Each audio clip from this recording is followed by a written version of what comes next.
شروع بسم الله الرحمن الرحیم. څنګه چې زه خو اول ستاسو ډېره شکریا ادا کوم چې تاسو راغلئ او زمونږ یعنې د دې طلبای کرامو ستاسو په راتلو باندې هغه حوصله وشوله چې یعنې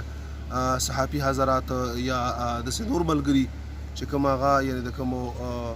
ګوندونو یا انتظامیې سره تعلق لري نو هغه ستاسو په راتلو باندې موږ ستاسو ډېره شکریا ادا کوو. دویم دا ده چې کومه د وفاق المدارس هغه امتحان چې هغه مخکې یعنې د دې حالاتو د وجې نه ملتوي شوی و هغه الحمدلله ثم الحمدلله سر ته ورسېده. کوم چې زمونږ مشرانو موږ ته حکم کړی یا انتظامیي والا هغه احتیاطي تدابیر ښودلي وو نو هغه هم یعنې طلبای کرامو ښه په یقیني سره ومنو د ماسک خیل یې وساتو د فاصلې خیل یې وساتو او یوازې دا نه انشاءالله موږ ته چې مشران او یعنې انتظامیه کوم حکم کوي نو موږ به انشاءالله سربچي شم موږ د هغې یعنې اطاعت کوو موږ به د هغې حکم منو